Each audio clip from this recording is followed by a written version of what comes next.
so I'm delighted now to go onto the stadiums of the future.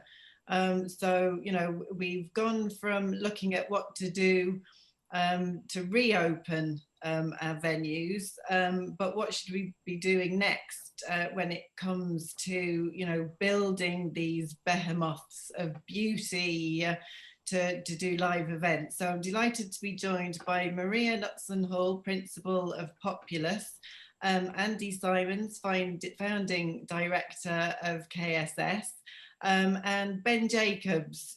Delighted to have you with us. He's a well-known moderator, done events like Soccer X and things like that, so needs no introduction. So I'm going to leave it in your capable hands then, Ben, and fire ahead. Katie, thank you very much indeed. Great to be with you. Welcome along to ALSD International. The introductions have already been made. Maria and Andy alongside myself. And please do engage with us as well. There's a chat facility. Feel free to ask any of your questions. But let's dive straight in. We're talking about the future of stadiums. And Maria, I'm going to come to you first, and we'll start with the COVID-19 pandemic. That way we can finish on a slightly more positive note, but also it provides overlap between the last session and this one. Why don't you give me some opening thoughts as to how you think sports stadiums have reacted to COVID-19 and what you think might be the lasting legacy of the pandemic? Thank you, Ben. I think it was very interesting to hear the last conversation as well, because I think it's been an ongoing change actually throughout the pandemic, how stadiums have thought about opening and how it's now looking. We obviously have done quite a lot of work with just a safe way and a protected way of opening stadiums and following government guidelines, of course.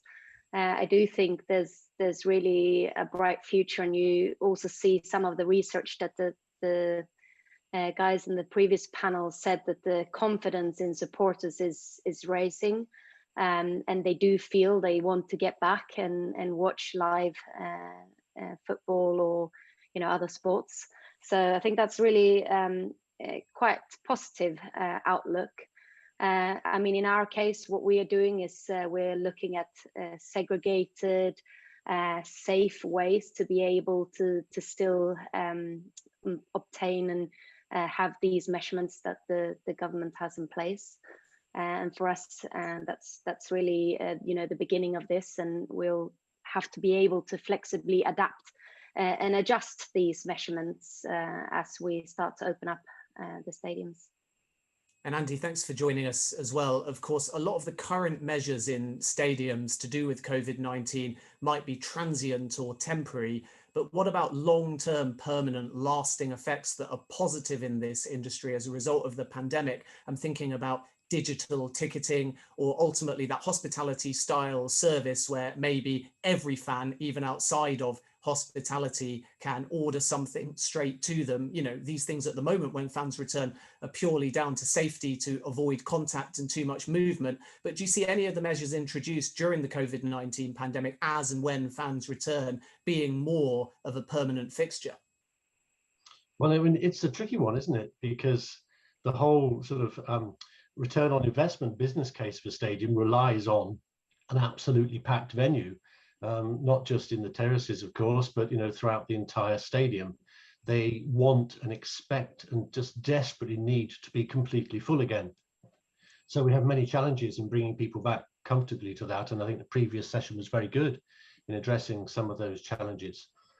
We're going to see, I think, a raised expectation of what the venue is going to provide. I agree with the comments previously. We're going to have a blip initially, but then maybe we're going to have a little bit of a lag and a reappraisal by people as to what they expect from the venue and from all the wraparound hospitality and services that go with the particular event, if we're going to get full engagement back again post-COVID. And Maria, once fans return globally, and of course they are back in some places, how do you think a stadium will adapt in more practical terms to try and engage with those fans? So we've been talking largely about logistics, especially in areas where fans haven't returned, because that's primarily to keep players and staff safe. But once fans return, they're going to want to eat something, they're going to want to engage, they're going to want fast internet, and there's going to be less of them there to do that. So what do you think the solution is to engage with the fans in a more active way from the stadium's perspective when they finally start to trickle back in, and in areas where they're already in, once they start to populate those stadiums in far more volume? Well, I think there's been positive measures that we've seen during this pandemic that definitely will be adapted as well. I mean, there's a much more seamless transition between digital and physical that we actually see now is possible, and we've seen also how fast we are able to adapt to these changes. So, you know, things like just hand sanitize or queuing in certain manners, or being able to perhaps wait for your food just a little bit longer, or doing it in a manner that we weren't used to, are now normal measures that we are all sort of adhering to. So I do think that in combination with actually looking at the positives of how we can introduce perhaps digital measures of ordering from your phone, much more easily accessible, instead of everything being physical one-to-one contact. That's the type of scenarios that we're going to look at. Andy, I know that you were keen to talk about potentially seeing standing terraces return in the Premier League specifically. And on the note of COVID, could that kind of initiative be sped up? Because at the moment, a seated stadium would have to use every other seat, every other row, only open up one stand and so on. But for those in the long run contemplating standing, which could well be a possibility regardless of the post-pandemic legacy, that would obviously give fans the opportunity all around the country to be more spaced out. It might need some policing, but you essentially don't have seats in the way. So right now, standing at a football match would allow probably for more social distance than sitting at a football match. Yes, potentially. Every club we're working with is seeking to reintroduce standing terraces in some form. We all know that there is a significant section of fans in every stadium that has always persistently stood, and we're trying to find an acceptable way with the authorities to sort of formalize this. I don't see a great deal of difference in the ability to contain and track and trace, particularly between standing and seating. You could space both equally. I think it's more about a fan's desire for a mode of viewing. I mean, I think the ability to mix within the concourse and the compressions through vomitories, and it's difficult to say that a track and trace would be particularly effective because you stand or sit in a particular part of the stadium. Your mixing opportunities would virtually make a track and trace system have to isolate the entire stand and concourse that you're potentially mingled with. So I think it's more about a reaction to the pent-up long-term demand from the hardcore fans who desperately want to stand again. So please keep your questions coming via the chat on Zoom. I'm going to put one to you, Maria, now from Chris Haynes before we move away from COVID for a little bit. We can return, though, specifically to the pandemic if you've got any more questions. But Chris, Maria asked, does the panel believe that new build design will be changed following the impact of COVID-19, such as the intro of the number of touch access points, or could the application of antibacterial lacquers with proven efficiencies be the more likely choice? I think we've seen actually these type of changes happening already before the pandemic. So hygienic measures of just touch sensors in toilets, for example, and you know, other measures that are perhaps also faster. It's not just from a sort of hygienic perspective, but they are quicker ways of moving large crowd around. Is definitely something that I think will now be even higher up on the priority list to introduce, for sure.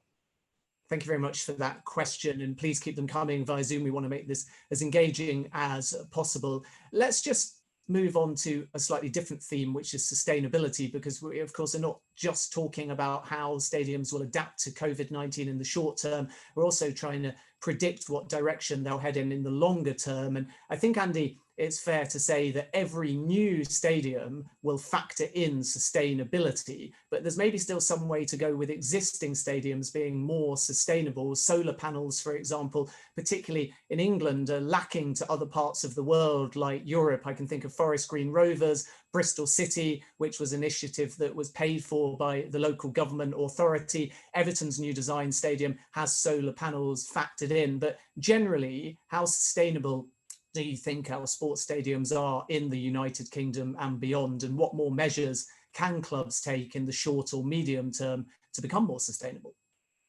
Well, there's a range of questions there. I think the first thing to point out, of course, is Maria and I, as stadium architects, a new build stadium, we're looking at least 5 years ahead, and and a refurbishment at least 2 years ahead. So we're looking to a scenario where COVID is, well, hopefully a distant memory, but of course we will be living with some form of this throughout. Of course we will. So we are going to look at that aspect. On the sustainability, though, everything is driving that way. Of course, we have some serious carbon reduction targets coming forward, and so in the lifespan of new stage that we're looking at, we are absolutely looking to be game changing in what we achieve. We're also looking at all timber stadiums. That's a given, because stadiums are just so inherently unsustainable in their basic embedded carbon and their use patterns. They're so intense for such short periods of time, and then, as you may well be coming on to, they are so disused for such large periods of time. I think it's sort of inherent in the nature of that sort of venue that we will apply every single potential technology to achieve a balance in energy use and carbon balance. But underlying it all, there is an inherent lack of sustainability in the use model of stadia, which is always a challenge and always will be. Yeah, and I guess picking up on that, Maria, how do you get that stadium used more day in, day out to become a 365 days a year venue or something close to that? Yeah, so as Andy pointed out, the use of the stadium in a traditional manner of just having 1 or 2 events a week is probably the most unsustainable part of the stadium. So being able to have a flexible use and add use to these large infrastructural buildings is key. And you can do that in a various different ways. So one of our obviously biggest recent project, Tottenham Hotspur Stadium, has a multi-use of being able to host other sports. So the flexibility that the stadium possesses with a sliding pitch, etc., does mean that you can bring in other teams like NFL, but you can also have other events, music events, other sports in the stadium. But then also there could be completely separated events that are much more to do with the local community. So restaurants and cafes being able to open up on a non-match day, or even use the building as a conference facility. We have examples of multi-use like hotels, spas, very many different sort of much more local integrated programs that actually can go on in these buildings, and therefore also make them much more sustainable. And Andy, Qatar 2022's model ahead of the World Cup next year is a little bit different regarding sustainability. All of the stadiums are green, but not all of them will be permanent fixtures within Doha. Some of them will be melted down and the different elements will be donated to third world countries. Is that kind of pop-up stadium model a good one that we could see replicated in less developed parts of the world?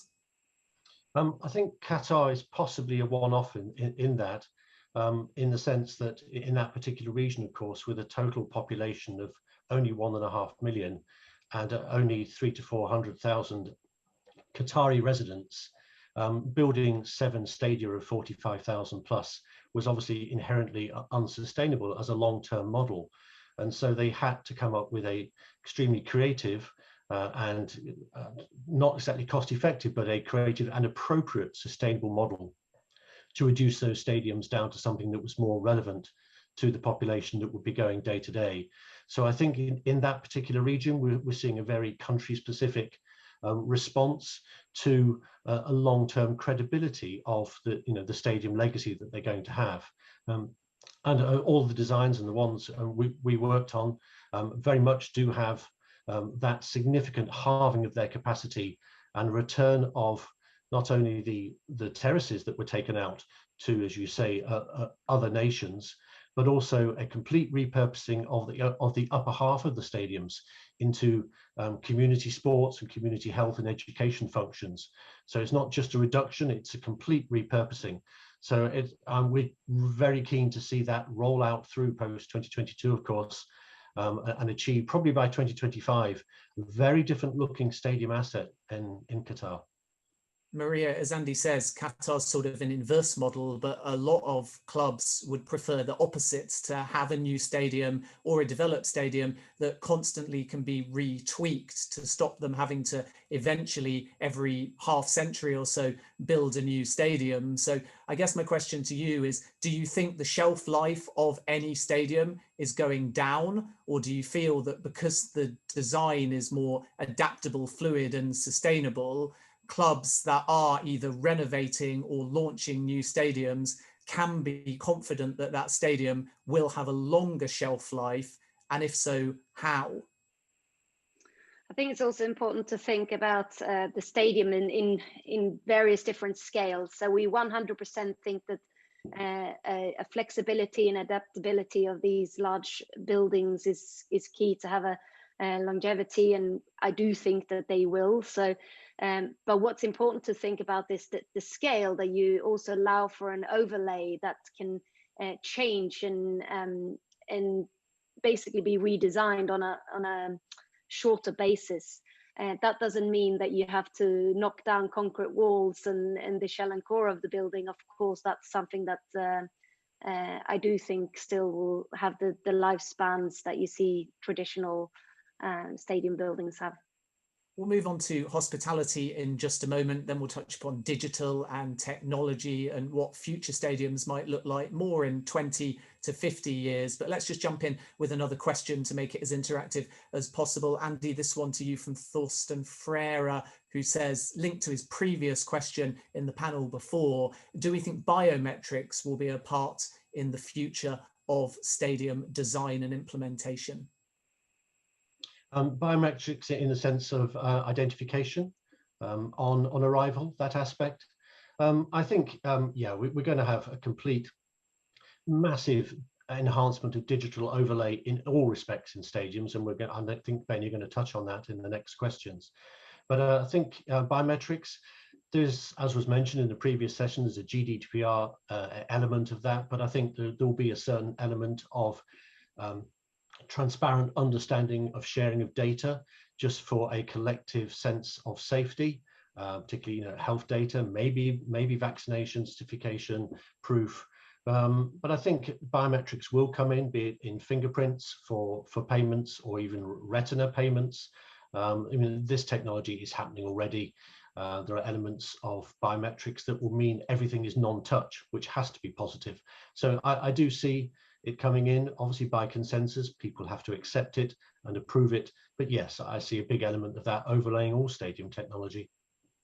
Thorsten, thank you very much indeed for your question. Maria, let's dive into hospitality now. I always sort of equate this to an airline where every 6 months to a year, first class, business class get better and better, and so does hospitality within a sports stadium, but economy on a plane doesn't change as much. And again, I think it's very similar in a sports stadium.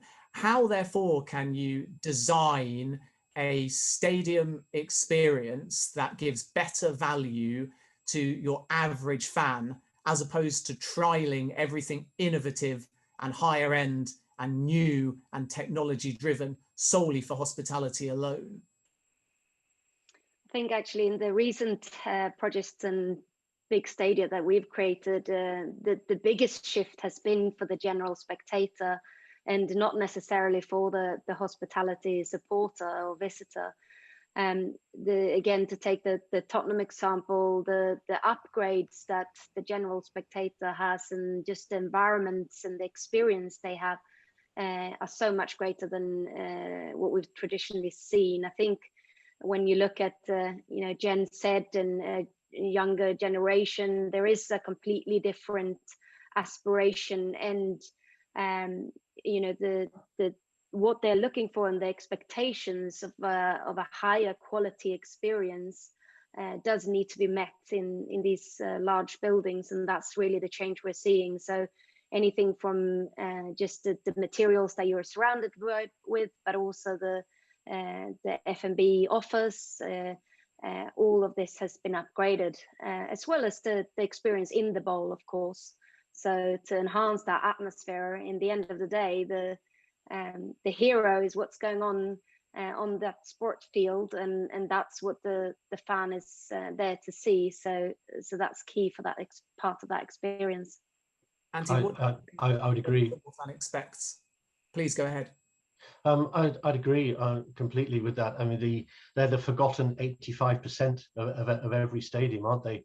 In our latest stadia, if you took the Anfield development, absolutely. I mean, all the hospitality is ratcheted up in expectation and quality, but without a doubt, the GA space and the premium GA is the main focus. And it's about generosity of space. And as Maria said, quality of fit out, a wraparound digitalization of their environment, and much, much more diverse food offers.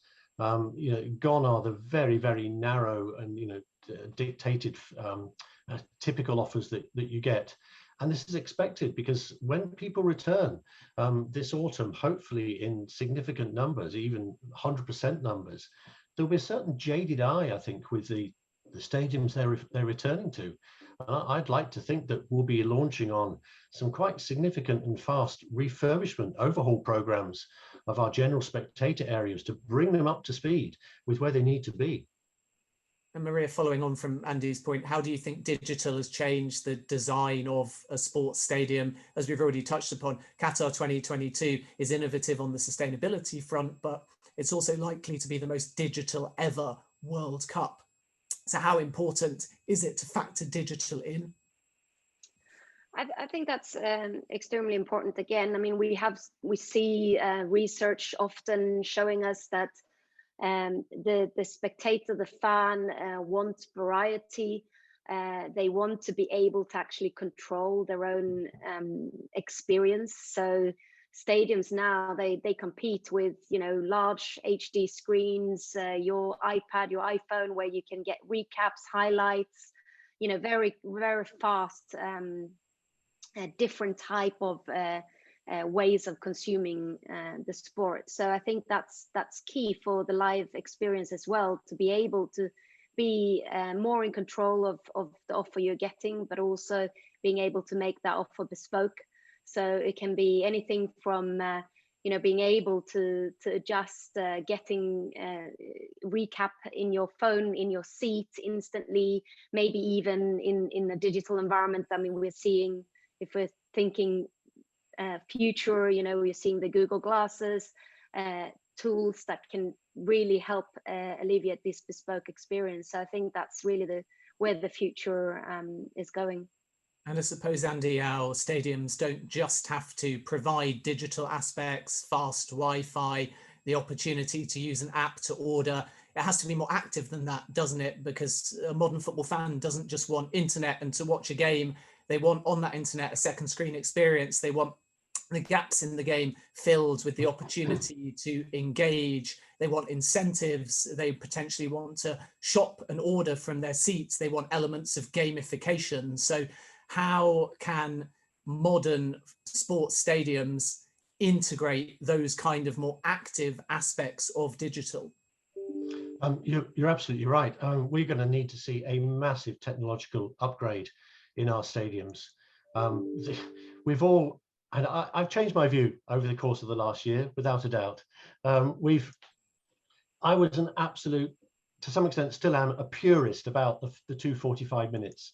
But if I'm realistic, quite a lot of people, even in the stadiums, as I look around me, they are glancing at their phones throughout the whole of the football game, constantly engaged in some other form of chat, in-game betting, you name it. They are looking for distraction constantly. The moment there's a flat spot, or even just a ball goes out for a throw-in, they're on their phones looking for that constant.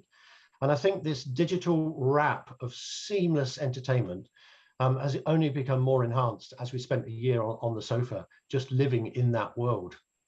And I think when you get back to an event and you get those flat spots where you're just waiting, there's going to be a massive need. And gamification, certainly, is a big element. We see, you know, how successful in the F&B that the KFC shrimp attack was in gamification, and how successful the Steph Curry exercise was. You know, you can imagine when Chelsea get the first corner of the game, instantly launches the trivia app on your phone. You answer 6-7 trivia questions. The first person to get them right enters the prize draw. All of this peripheral wraparound is one thing. But the replay quality, I'm sorry, Maria, I'm banging on here, but I'll stop in a second. The replay quality that we enjoy sitting at home, the multi-angles that we instantly relive the key moments, which is what you tend to miss to some extent when you go to a live event, is oh, did I miss that? Was I looking the wrong way? How do I see that? What happened? You know, imagine a 360 view of the Eric Mamela goal we saw at the weekend. You know, it would be awesome. That's what we need. So we're talking about massive digital display overlay in the stadiums, as well as handheld technology. It's going to be huge. And Maria, picking up upon that, one of the challenges is that to get, say, Intel 360 replays and other aspects of technology, you need more cameras. To fit Intel alone, it's well over $1 million paid for by the club, but it also takes up space all around the top of the stadium. And as you get more media, more technology and so on, is there a danger that we need to adapt our design of stadiums, especially when leagues want a universal standard? So if one club wants to do something, that's one thing. But if it's a means of showcasing the game across the league at large, then every club will be advised to fit the same things. And not every stadium has obviously got exactly the same specs. So my question in short is there room in the modern stadium for all of this technology, or is the technology actually moving faster at the moment than the design? I mean, that's a tricky situation that we have today as well, you know, to always be able to adjust to new technology and to fit it in. I mean, it goes back to having a flexible design from the beginning where you can add this. I do also think that because we see how these trends move very fast, we're going to see much more of a variety where one fits all doesn't work anymore. Supporters and fans sitting at home also ask for a different type of experience, not just the sort of high resolution, the professional view. We often see that fans would like to see the match maybe from someone else's seat or from someone else's phone even. So there's websites where you can actually watch the game every you know, from a different seat all the way around. And now these are not necessarily supported by all broadcasters, etc. But that's something that it might become a much more flexible solution where the big cameras are not that just a single answer here. And it can be something that smaller stadiums actually can adapt as well. Yeah, really interesting. And Andy, just picking up upon that and still on the digital front or technology more broadly, what about the outside of a stadium or ultimately internal concourses and so on? Because we traditionally associate everything technology-wise with pointing at players or fans or somewhere around the pitch. But of course, at Qatar 2022, one of the stadiums has an external screen that wraps all the way around it. And that would hypothetically mean that you could beam footage of the match to people outside the stadium in a fan park and so on. So how do you see technology catering for the in-stadium experience around the game rather than specifically about the game? I think we need to learn a lot from the States again here, I think, in the way that we make the event the whole 4 to 5 hour experience. We are woefully poor at wrapping any level of engagement and entertainment around the actual event itself. As we know, there are many proven theories about extended dwell time, extended spend that comes with creating engagement and early arrival and late departure of fans. But if you went to a typical English stadium, as you know, you maybe got 3 or 4 screens in a concourse that you're fighting to see with some pretty poor highlights. So I think the technological wrap of engagement in all its forms, in those concourse spaces and externally, yes, external fan zones, we're seeing that already coming into play. We don't quite have the climate for it here, but we're getting quite creative in the way that we create live band, live entertainment, engaging external fan spaces with the big screens. That then continues on as almost an extended story within the concourse, and then there's the event itself. And post-game, you get that whole wraparound. But we've got so much more work to do about how we do pre-game analysis and post-game analysis, with some really fast footwork about the stats that we all crave, and the playbacks and the multi-angles of view to re-engage and relive those key moments in a much more exciting and engaged way than we do at the moment. There's so much that can be done. And Maria, I want to talk about equality and inclusion as well in the context of a sports stadium. How do we make sure that future stadiums, in terms of design and implementation, are as inclusive as possible? So I think, I mean, that's something that's very important that we work very hard with. Obviously, we're following for years now to actually follow regulations when it comes to that. But I think to change behavior is important as well. And we can see in a lot of what we've actually been talking about today, this variety of experience, higher quality environment that you're in, also change the behavior of people. So we've seen often these family areas in stadiums that are now a common feature, where children are obviously more than welcome. But you also see then how the behavior around the concourses change when you introduce these areas. You also see different offers. So rather than just the pint and the pie, right, there's offers for other people. So there's a diversity in both food and drinks that do in its own way create a diverse crowd, which is really positive, I think. And Andy, part of safety and inclusion is being able to monitor fans. And we're in a climate, especially during the pandemic, where abuse has become more pertinent. Naturally, social abuse is being tackled and athletes are using their own platforms, but we still arguably need to do more during a game. This old school stewards watching sections has been the sort of baseline. And although there are cameras, my question to you is, are there enough cameras and monitoring, both visual and audio, to make sure that our future stadiums can catch people that are shouting abuse and ultimately punish them accordingly? Yes, is the answer. That technology already exists. All Premier League stadiums have a quality of pan, zoom and tilt cameras that give full court evidential quality face recognition. Face recognition exists already at turnstiles. When you go through with your smart access, your face is recognized, and if your face doesn't fit, if you're using someone else's pass, that is already a technology. So identification that you are who you say you are, and direct intervention should you cross the line in any respect is entirely possible already right now. So let's start to wrap things up. We've only got a couple of minutes left. Thanks for all of your questions as well. Maria, to you first, give a broad overview of what you think stadiums of the future will look like. I'm talking in maybe 10 to 30 years. Like Andy made the point that the ones in design at the moment are 5 years out. So why don't we say 2030 onwards?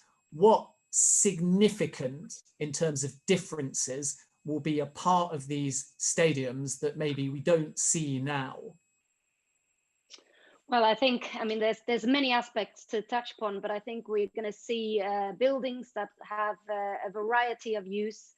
So the 365 days a year is going to be key for these buildings. I think we're going to see environments that are healthy environments, green environments, spaces that open up to its local neighborhood, to its community, full of life, but also buildings that are much more seamlessly integrated between digital and physical. So what's going on inside that bowl is going to be very easily accessible outside the stadium as well. And Andy, the same question to you. Thanks. I think Maria pretty well covered it there. The crystal ball gazing of what next is obviously the brilliant part about what we do. Yeah, we will have to make our stadiums as usable as possible in every single dimension throughout the year. It's critical for their return on investment. I think we'll see a compression in the bowl, an acceptance of tighter, more intense space standards, because we're dealing with, hopefully these two precious halves of each of our game in whatever format, but a generosity of space and a real increase in the quality of the whole environment and digital wraparound for everything in the pre-event and post-event space, for sure. And one final comment from each of you in about 30 seconds before I hand back to Katie. Andy first. So on that map behind you, which is excellent, by the way, I know you've already alluded to America.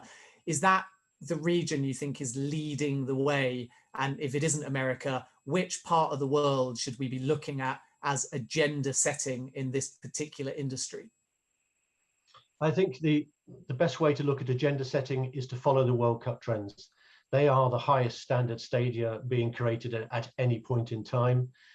They are funded to a level where you can achieve truly aspirational design. So I think I wouldn't say it's particularly America. America are massively digitalized and ahead of us in the wider fan experience. But I think for technology, just look to the next major crop of stadia that follow the events, and there you'll see the lead developments. And last up, Maria, even though we're talking about the future of stadiums, history is obviously really important as well. And every football fan wants a shiny new stadium. Tottenham's a good example, but they also want to ensure that there's enough touches in the design that it still feels like the older historical stadium they're used to. How much is history on your mind when designing a stadium of the future? I think that's really important to say, because this the atmosphere that when you come to a stadium, you do want that sort of historic weight, and you do want the moments and the sort of repeating of all the glory that you've been through as a team. So of course that should be taken into account on various levels. I think again, going back to the atmosphere is actually the key here. I think to recreate these really very densely packed, buzzing atmospheres when safety wasn't an issue.